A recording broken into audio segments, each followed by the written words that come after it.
जागरणजोश.com के इस वीडियो में आप सभी का स्वागत है। मैं हूं सैयद सौबान। इस वीडियो में हम जानेंगे कि आज के करंट अफेयर से क्या कुछ सवाल बनाए जा सकते हैं, उनके सही जवाब क्या होंगे और उनसे रिलेटेड कुछ की फैक्ट्स के बारे में भी जानेंगे। तो चलिए शुरू करते हैं पहले सवाल के साथ। एशियाई फुटबॉल परिसंघ यानी कि AFC ने 2022 महिला एशियाई कप की मेज़बानी के अधिकार निम्न में से किस देश को दिए हैं? इसका जो सही जवाब है वो है भारत। यहाँ पर दोस्तों हम थोड़ा सा बात कर लेते हैं AFC के बारे में। देखिए AFC की जो स्थापना है वो हुई थी 8 मई 1954 और इसको लगभग 66 ईयर्स हो गए हैं। तो यहाँ पर दोस्तों आपको बता दें कि ये AFC क्या है। तो एशिया और ऑस्ट्रेलिया में फुटबॉल एसोसिएशन का ये शासी निकाय है और इसके लगभग 47 सदस्य देश हैं, जिसमें से ज़्यादातर जो हैं वो एशियाई और ऑस्ट्रेलियाई महाद्वीप पर स्थित हैं। तो यहाँ पर दोस्तों आपको बता दें कि AFC ने 1979 के बाद पहली बार 2022 महिला एशियाई कप की मेज़बानी के अधिकार भारत को दिए हैं। ये फैसला AFC महिला फुटबॉल समिति की बैठक में लिया गया। फरवरी में AFC महिला फुटबॉल समिति ने भारत को मेज़बान बनाने की सिफारिश की थी। भारत ने 2016 में AFC अंडर 16 चैंपियनशिप, उसके बाद अगर बात करें 2017 की, तो उसमें फीफा अंडर 17 विश्व कप की मेज़बानी की थी। और अब जो है भारत को जो है एशियाई फुटबॉल परिसंघ ने ये अवसर दिया है और अब पहली बार 2022 में भारत जो है महिला एशियाई कप की मेज़बानी करेगा। अब बढ़ते हैं अपने अगले सवाल की तरफ। सवाल है जियो प्लेटफॉर्म में पब्लिक इन्वेस्टमेंट फंड यानी कि PIF ने 2.32% हिस्सेदारी खरीदने के लिए कितने करोड़ रुपए का निवेश करने का फैसला लिया है? ऐसा करेगा, अभी किया नहीं है। इसका जो सही जवाब है ऑप्शन ए 11,367। तो यहाँ पर दोस्तों एक चीज़ आप और ध्यान रखिएगा, ये सवाल मैंने यहाँ पर पूछा है कि कितने फीसदी ने हिस्सा लिया है, लेकिन ये भी सवाल हो सकता है कि कितने रुपए का निवेश करके कितने % का हिस्सा लिया है। तो इसका उल्टा हो जाएगा, तो आपको वहाँ पर उसका जवाब देना पड़ेगा 2.32% जो है वो हिस्सा लिया है किसने? PIF ने। अब PIF क्या है? देखिए PIF के बारे में यहाँ पर मैं आपको बताऊँ तो इसको फाउंड किया गया था 1971 में और ये सऊदी अरब का एक कंपनी है। तो इसका जो हेडक्वार्टर है वो कहाँ पर है? हेडक्वार्टर है रियाद, सऊदी अरब में। तो यहाँ पर दोस्तों आपको बता दें, सऊदी अरब की जो कंपनी है पब्लिक इन्वेस्टमेंट फंड, उसने जियो प्लेटफॉर्म्स में 11,367 करोड़ रुपए का निवेश करने का फैसला लिया है। इस निवेश के जरिए PIF को जियो प्लेटफॉर्म्स में 2.32% हिस्सेदारी भी मिलेगी। रिलायंस की ओर से जारी बयान के मुताबिक अगर देखें तो PIF ने जियो प्लेटफॉर्म्स की 4.91 लाख करोड़ रुपए की इक्विटी वैल्यू पर यह निवेश किया है।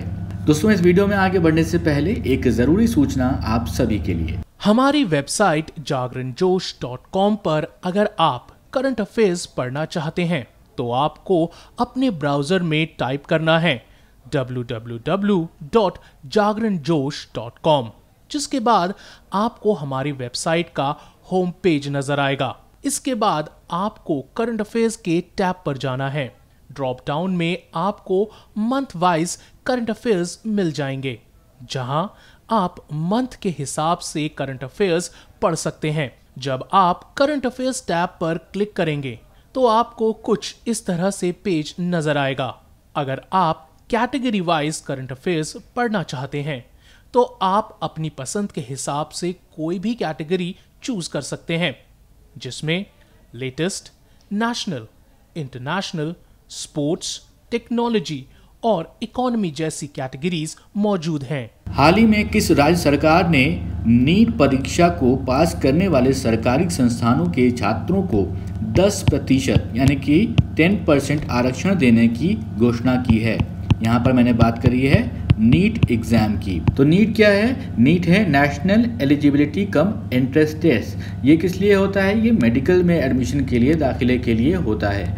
यहाँ पर दोस्तों आपको बता दें कि अभी आपने हाल ही में देखा भी होगा कि नीट का भी जो एग्ज़ाम वो पोस्टपोन हुआ है, उसके लिए नई तारीखें दी गई हैं। लेकिन ये सवाल दूसरे तरह का है, तो इस पर बात करते हैं। तो सवाल का जो सही जवाब है वो है तमिलनाडु सरकार। तो यहाँ पर ये फैसला तमिलनाडु सरकार की तरफ से लिया गया है कि जो कि सरकारी संस्थानों के छात्र हैं उनको 10% का आरक्षण दिया जाएगा जिन्होंने नीट परीक्षा पास की है। तो यहाँ पर दोस्तों आपको बता दें कि तमिलनाडु मंत्रिमंडल ने सरकारी स्कूलों के छात्रों के लिए 10% आरक्षण को मंजूरी दे दी है जिन्होंने नीट की परीक्षा पास की है। ये फैसला मद्रास हाईकोर्ट के पूर्व न्यायाधीश पी कलयरासन वाले एक सदस्यीय आयोग की रिपोर्ट के आधार पर लिया गया है।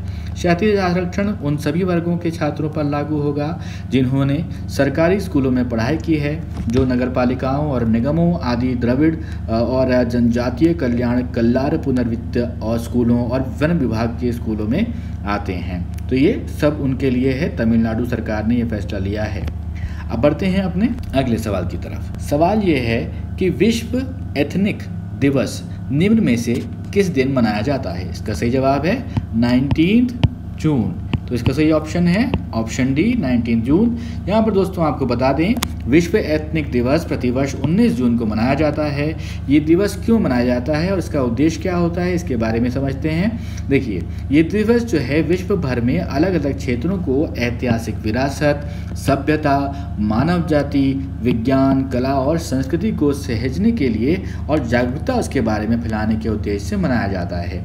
विश्व संस्कृति के संरक्षण तथा उसे सुरक्षित रखने के उद्देश्य से इस दिवस को मनाया जाना घोषित किया गया था और उसके बाद से ही 19 जून के दिन इस विश्व एथनिक दिवस को मनाया जाता है। अब बढ़ते हैं अपने अगले सवाल की तरफ। सवाल है क्रेडिट रेटिंग एजेंसी फिच ने 8 साल में पहली बार किस देश की जीडीपी ग्रोथ नेगेटिव रहने का अनुमान लगाया है? इसका सही जवाब है ऑप्शन बी। तो यहाँ पर दोस्तों एक होता है कि नेगेटिव रहने का अनुमान लगाया जाए या पॉजिटिव, मतलब उसको वो ऊपर जा रही हो या फिर इसमें नेगेटिव में नीचे जा रही हो, या तो एक होता है कि स्थिर है कि कहीं ना ऊपर गई ना नीचे गई। लेकिन 8 साल में पहली बार हुआ है, जो फिच रेटिंग एजेंसी है उसने ये बताया है कि भारत की जो जीडीपी ग्रोथ है वो नेगेटिव रहने वाली है। अब ऐसा क्यों हो रहा है आप लोग को मालूम ही है, कोविड-19 और कोविड-19 से क्या लॉकडाउन से क्या बिजनेस ठप। तो बिजनेस की वजह से ये सब हो रहा है। बिजनेस है, सर्विस क्लास है, सभी लोगों में पूरी इकोनॉमी जो है उसमें जो है कमजोरी आई है। तो यहाँ पर दोस्तों आपको बता दें कि क्रेडिट रेटिंग एजेंसी फिच ने 8 साल में पहली बार भारत का आर्थिक परिदृश्य स्थिर से घटाकर नकारात्मक कर दिया है। रेटिंग एजेंसी ने कहा कि कोविड-19 महामारी ने देश की आर्थिक वृद्धि की संभावना को कमज़ोर किया है। फिच से पहले मैंने आपसे पहले बात करी थी कि मूडीज़ के बारे में। मूडीज़ ने भी इसी महीने की शुरुआत में जिस श्रेणी में भारत की रेटिंग को डाला है वो Baa2 में रख दिया था।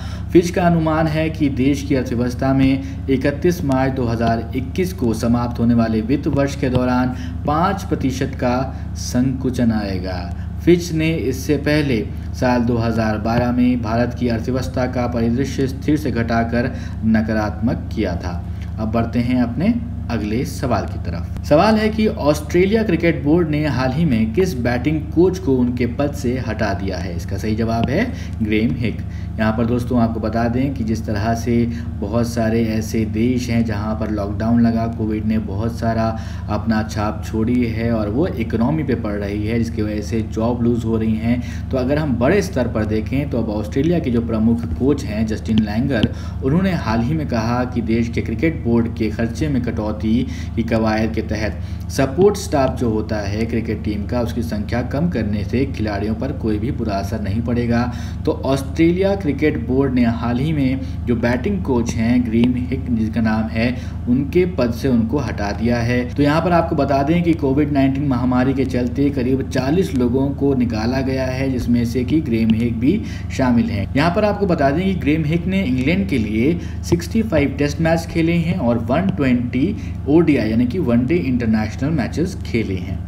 अब बढ़ते हैं अपने उस सवाल की तरफ जिसका जवाब हमने आपसे पिछले वीडियो में पूछा था। सवाल क्या था? सवाल था कि अगले साल 1 से लेकर 10 दिसंबर के बीच चौथे 4th एशियाई युवा पैरा खेलों की मेज़बानी निम्न में से कौन सा देश करेगा? इसका सही जवाब है ऑप्शन बी बहरीन।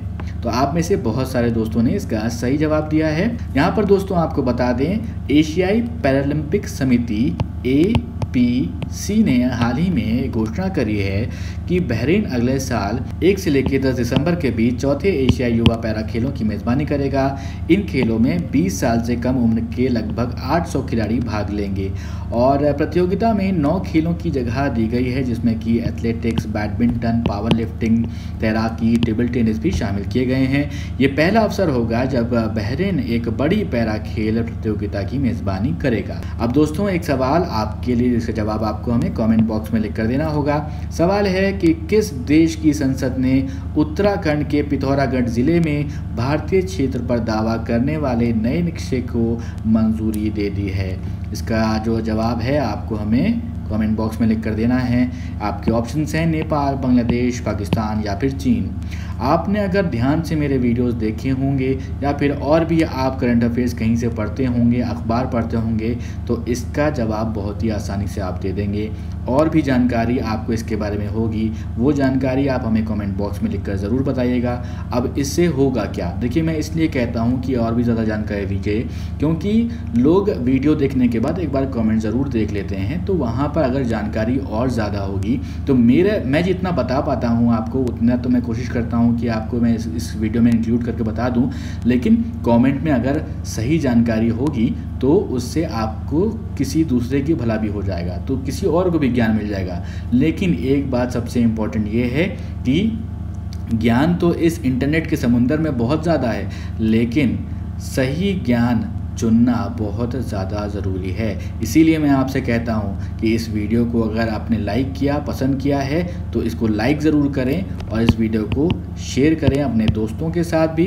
और अभी तक आपने हमारे चैनल को सब्सक्राइब नहीं किया है तो ज़रूर सब्सक्राइब करें और देखते रहें जागरणजोश.com।